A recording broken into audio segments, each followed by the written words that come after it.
Assalamualaikum warahmatullahi wabarakatuh. Perkenalkan, nama saya Salsabila Nakia Halil dari Fakultas Hukum, Prodi Ilmu Hukum dengan MPM B1A 025145. Pada kali ini saya akan menjelaskan tentang materi teori asal mula negara pada zaman Romawi kuno. Pada zaman Romawi kuno sangatlah berbeda dari zaman Yunani. Kenapa? Ilmu pengetahuan pada zaman Romawi kuno tidak berkembang sepesat pada zaman Yunani. Karena zaman Romawi kuno lebih menekankan pada aspek praktis dan teoritis, sedangkan zaman Yunani, orang-orang Yunani lebih suka berpikir tentang hukum, tentang negara. Namun, walau begitu, pada zaman Romawi kuno, praktik ketatanegaraannya banyak menghasilkan sistem politik dan hukum yang berpengaruh bagi dunia. Nah, mula-mulanya pada awal zaman Romawi kuno, mereka masih dalam keadaan terpecah belah, namun telah mengalami banyak perubahan melalui peperangan, sehingga mereka menjadi imperium.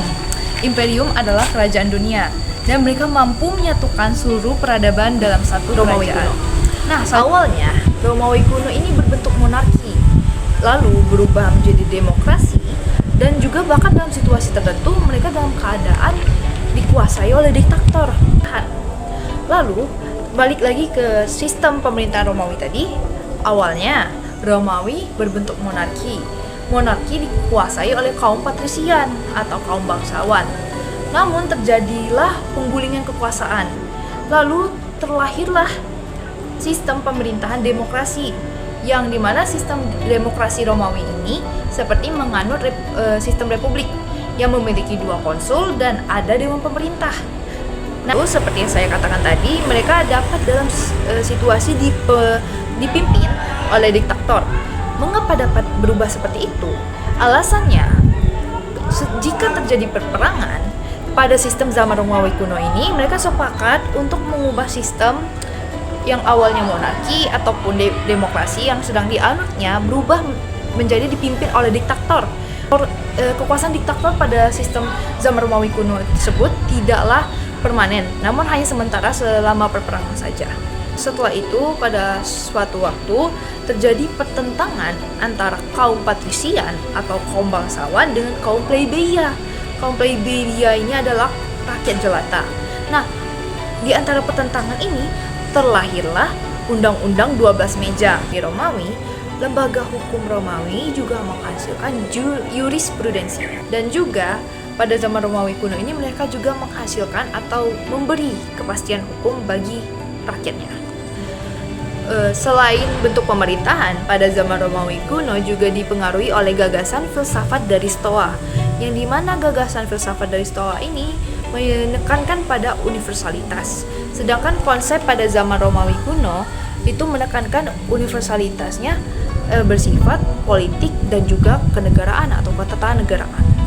Agar mudah untuk dipahami, saya akan membagi penjelasan universalitas atau universalisme ini menjadi 3 bentuk dari 3 pihak. Yang pertama adalah dari zaman Yunani yang digagas oleh Aristoteles. Ia menyatakan bahwa universalisme terbatas hanya pada polis dan bersifat kenegaraan. Lalu yang kedua dari pihak Stoa menyatakan bahwa universalisme ini mencakup seluruh dunia dan bersifat kejiwaan. Dan yang ketiga dari zaman Romawi kuno menyatakan bahwa universalisme mencakup seluruh dunia dan bersifat orientasi ketatanegaraan, dan tentang prinsip-prinsip penting yang ada pada zaman Romawi kuno. Teman-teman, mereka berhasil melahirkan prinsip-prinsip penting seperti prinsip politik, prinsip hukum, dan apa itu? Yang pertama adalah mereka memisahkan antara hukum publik dan juga hukum privat. Lalu yang kedua, mereka menyatakan bahwa warganya memiliki hak atas hukum dan juga memiliki hak untuk menggugat negara. Dan yang ketiga adalah mereka memisahkan hukum dari kesusilaan dan juga memisahkan arti negara secara abstrak dengan masyarakat. Mereka identik dengan sistem divide et impera. Perlu diketahui, sistem divide et impera adalah sistem pecah belah dan kuasai. Sistem ini dilakukan pada negara atau bangsa yang berhasil mereka taklukkan atau mereka jajah. Dan yang terakhir adalah mereka memiliki satu prinsip yang mungkin satu prinsip ini terdengar aneh, namun ini telah diterapkan di zaman Romawi kuno. Prinsip ini adalah jika itu demi kepentingan negara, jika itu untuk negara dan atau prioritas negara, maka diperbolehkan untuk melakukan penipuan ataupun pengkhianatan. Nah teman-teman, selanjutnya saya akan menjelaskan perkembangan hukum pada zaman Romawi. Selain politik, mereka juga mengalami perkembangan hukum yang sangat pesat, yang dimana mereka memiliki dua konsep penting. Dua konsep penting ini menjadi dua pilar, yang dua pilar ini bersumber pada gagasan filsafat dari Stoa yang menekankan rasionalitas serta universalitas. Apa saja poin tersebut? Terdapat dua poin pada zaman Romawi kuno. Yang pertama adalah jus gentium. Jus gentium adalah hukum antarbangsa. Hukum antarbangsa ini berlaku untuk semua orang yang ada. Dan yang kedua adalah jus natural. Jus natural adalah hukum alam. Hukum alam adalah hukum yang terbentuk dengan sendirinya, yang merupakan hukum yang dari rasio murni.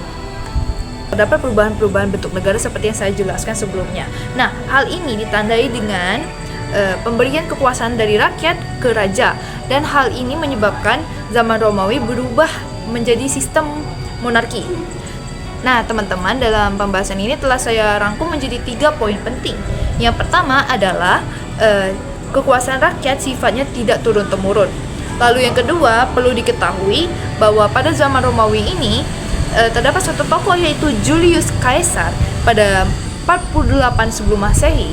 Dia menjadi diktator seumur hidup yang menyebabkan pada zaman Romawi itu mengalami perubahan negara yang awalnya demokrasi berubah menjadi monarki atau kekaisaran Romawi. Dan yang ketiga, teman-teman, selanjutnya adalah menurut Polybus bahwa dalam zaman Romawi ini menggabungkan 3 unsur sistem pemerintahan. Yang pertama adalah aristokrasi, yang kedua adalah demokrasi, dan yang ketiga adalah monarki. Pikir yang ada pada zaman Romawi kuno. Yang pertama saya akan membahas tentang Polybus. Polybus adalah ahli sejarah Yunani yang hidup pada zaman Romawi. Dia menyatakan bahwa ada 3 bentuk negara. Nah, 3 bentuk negara ini dibagi lagi menjadi 2, yang dimana 3 dengan 3, sehingga terdapat 6 bentuk negara. Apa saja itu? Yaitu demokrasi, aristokrasi, oligarki, monarki, anarki, dan tirani. Ada 6. Dan juga Polybus merupakan pencetus siklus teori, siklus perubahan negara. Lalu Polybus juga menyatakan bahwa terdapat hubungan sebab akibat antara perubahan negara. Dan tokoh yang kedua adalah Cicero. Cicero adalah ahli pemikir terbesar tentang hukum dan negara yang berasal dari bangsa Romawi. Dia merupakan filsuf dan juga ahli kesusastraan dan pidato. Dan juga dia pernah menjadi seorang advokat. Dan teman-teman perlu diketahui, Cicero memiliki 2 karya yang ditulisnya. Yang pertama adalah De Legibus dan juga De Republica. De Legibus adalah tentang hukum dan undang-undang, dan De Republica adalah tentang negara. Teman-teman, Cicero menyatakan bahwa hukum positif harus sesuai dengan hukum alam. Dan juga Cicero menyatakan bahwa pemerintahan yang baik adalah campuran dari 3 pemerintahan yang baik-baik pula. Apa saja itu? Yaitu demokrasi, monarki, dan aristokrasi. Cicero juga menyatakan bahwa hukum merupakan ikatan negara. Seneca merupakan guru Kaisar Nero yang meninggal pada tahun 65 sesudah Masehi. Seneca menekankan kehidupan batin, betapa pentingnya kehidupan batin, karena pada saat itu Seneca hidup pada zaman Romawi yang bobrok, sehingga dia menekankan bahwa kehidupan batin ini penting karena negara pada saat itu penuh dengan kerusakan moral. Seneca juga menjelaskan bahwa pada zaman Romawi ini terdapat kelemahan yang sangat jelas dari sistem yang diaplikasikannya, yaitu divide et impera. Divide et impera adalah pecah belah dan menguasai. Hal tersebut memang merupakan sistem yang dapat menaklukkan banyak bangsa oleh Romawi tersebut. Namun, hal tersebut juga membuat kelemahan bagi pada zaman Romawi, yaitu pada zaman Romawi tersebut mereka tidak mampu membuat kerajaan nasional yang dapat menyatukan kesatuan adat, hukum, bahasa, dan ketatanegaraan. Semoga materi yang saya jelaskan dapat bermanfaat bagi teman-teman semua. Saya akhiri, wassalamualaikum warahmatullahi wabarakatuh.